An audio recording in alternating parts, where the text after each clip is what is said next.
Hello student. तो last term में हमने कंप्लीट किया था इकोनॉमिक डाइवर्सिटी।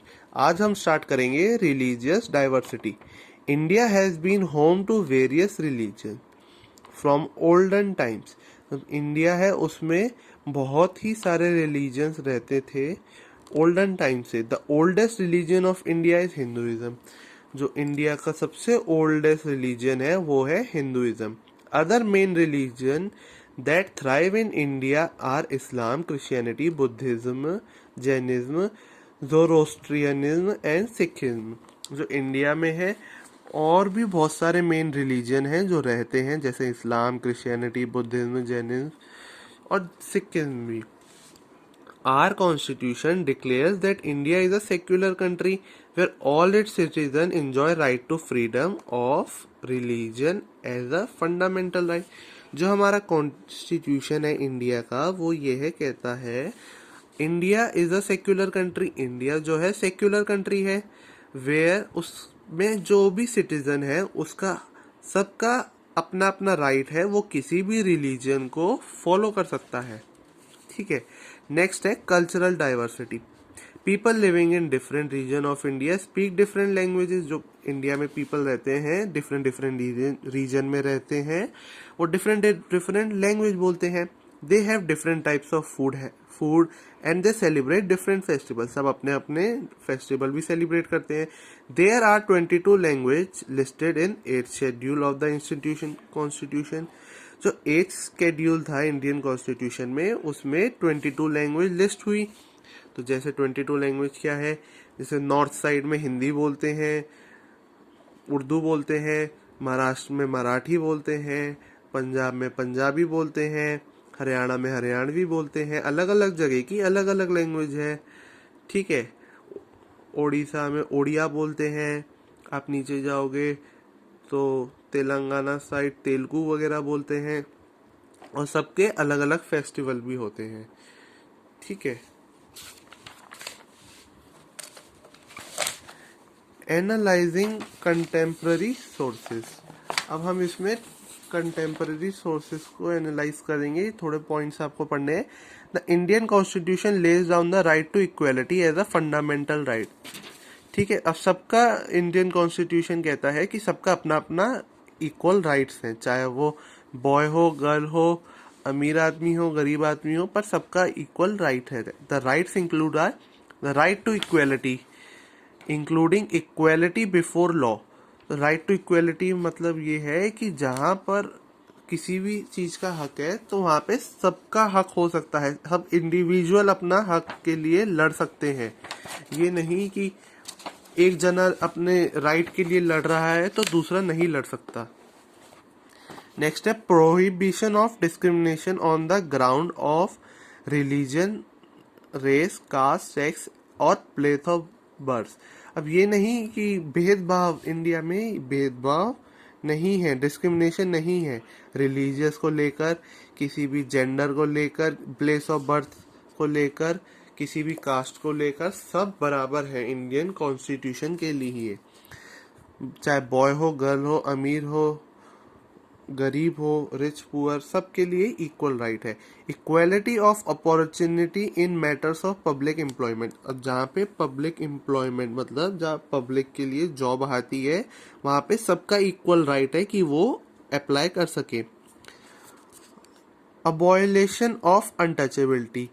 अब ये राइट नहीं, अबॉयलेशन ऑफ अनटचेबिलिटी क्या है कि कहते हैं किसी को भी राइट नहीं है कि किसी को भी दलित कहे, किसी को भी छोटा बोले, सबका इक्वल राइट है इंडिया में। What does diversity add to our culture. अब डाइवर्सिटी मैंने क्या बताया था आपको, वाइड वेराइटी, अलग अलग variety. Diversity adds variety to our life and enrich it significantly. उसने हमारे इंडिया में बहुत सारी वेराइटी लाई है लाइफ में, और उससे हमारी लाइफ बहुत ही अच्छी हो गई है।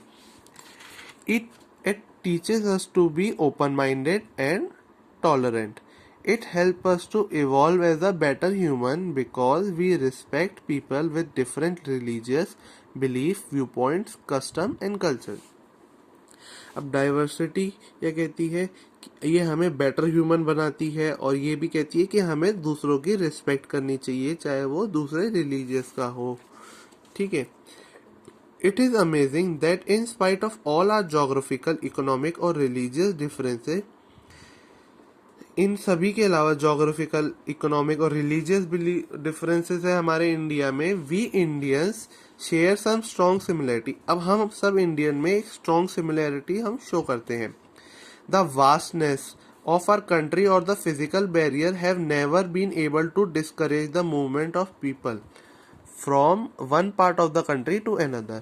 अब जो हमारे इंडिया में जो अलग अलग तरीके के जगह हैं, वास्टनेस लोग भी हैं जगहों में, आ कंट्री में कोई फिजिकल बैरियर नहीं है कि एक पर्सन एक जगह से दूसरे जगह नहीं जा सकता। नॉर्थ वाला साउथ में भी जा सकता है, साउथ वाला नॉर्थ, वेस्ट, ईस्ट कहीं भी आ सकता है। Unity was exhibited clearly during the struggle for the independence from the British rule. Unity हमारे इंडिया में बहुत पहले से चली आ रही है। कब से? जब से इंडिया आजाद हुआ ब्रिटिश रूल से। Thousands of Indians from various parts of the country and from diverse cultural background fought against the British exploitation of India and finally forced them to leave our country। तो हमारे country में बहुत जगह जगह से लोग आए, अलग अलग बैकग्राउंड और कल्चर से, ब्रिटिश लोगों को यहाँ से निकालने के लिए और इंडिया को इंडिपेंड करने के लिए। ठीक है। During the times of war, the Indochina War in 1962 and Kargil War in 1999, and in face of natural calamities such as earthquake and floods, the entire country comes together to meet the challenges। पूरी country इकट्ठा होके सब challenges को face करने के लिए ready है। Thus by coming together the Indian demonstrate how despite of being different, तो जब सब इकट्ठे होते हैं तो इसके अलावा भले ही सब अलग अलग हैं, पर they are united, they constitute one nation, unity in diversity. हम सब एक साथ यूनिटी बना के रहेंगे, भले ही हम सबका कल्चर अलग अलग है, हम सब एक दूसरे से अलग अलग है, डाइवर्सिटी है, पर हम सब इंडियंस हैं। श्योरली डिफाइंस इंडियन एप्रोप्रिएटली, यही इंडिया को दिखाता है। अब हम इसकी एक्सरसाइज कर लेते हैं। Take the correct option। The total number of language enlisted in 8th schedule of Constitution of India are, कितनी लैंग्वेज है? हमने अभी पढ़ी थी 22, तो 22 पे टिक कर देंगे। Total number of physical division in India are 2, 4, 6। मैंने आपको कल बताया था ना, 6 कौन कौन से हैं? Deccan plateau, northern plain, the Himalayan range, western ghat, eastern ghat, ऐसे 6 डिवीजन है physical. The main occupation of people in northern plain is, main occupation क्या है northern plain में? Agriculture। Diversity has enriched our life। Diversity ने क्या किया है? हमारी लाइफ को enrich किया है। देखो अभी हमने यहीं पर पढ़ा था, diversity add variety to our life and enrich it। India is a unique example of unity in diversity। ये भी just अभी अभी पढ़ा है, unity in diversity। अब state whether the following statement are true or false। Rewrite the statement to correct them। Yak is an important livestock reared in the western part of Rajasthan। तो ये क्या है? false। याक कहाँ पे reared होता है? जम्मू कश्मीर की साइड, ये हमने कल पढ़ा था। Yak is the main occupation of the people here, मतलब कहाँ पे था ये? लद्दाख और ऊपर जहाँ पे Kashmir side, cold area region में। ठीक है स्टूडेंट। अब नेक्स्ट क्या है? Hinduism is the only religion practice in India. तो ये क्या है? फॉल्स। इंडिया में बहुत सारे रिलीजन हैं हिंदुइज्म के अलावा, इस्लाम, क्रिश्चियनिटी, बुद्धिज्म, जैनिज्म, ऐसे बहुत सारे हैं। तो ये क्या हो गया? False. Diversity teaches us to be respectful and open minded. ये क्या है? ट्रू। क्यों ट्रू है? अभी हमने पढ़ा कि हमें सबसे रिस्पेक्ट करना चाहिए और हमें क्या होना चाहिए? Open minded. People adapt their life to geographical area. तो ये ट्रू है, सब अपने जोग्राफिकल एरिया के हिसाब से अडेप्ट कर लेते हैं लाइफ। जो कोल्ड एरिया में रह रहा है तो उस पर डिपेंड हो जाता है वहाँ के क्रॉप्स और मूवमेंट पे। जो नॉर्थ में रह रहा है वो वहाँ एग्रीकल्चर पे डिपेंड हो जाता है, इसलिए true. The constitution of India state the right to equality is fundamental right, ये क्या है? ट्रू। अभी हमने पढ़ा राइट टू इक्वलिटी, सबका इक्वल राइट है, हर including equality before law, law से पहले सबका इक्वल माना गया है। ठीक है, अब इसके क्वेश्चन आंसर आपको पीडीएफ फॉर्म में मिल जाएंगे। Thank you students.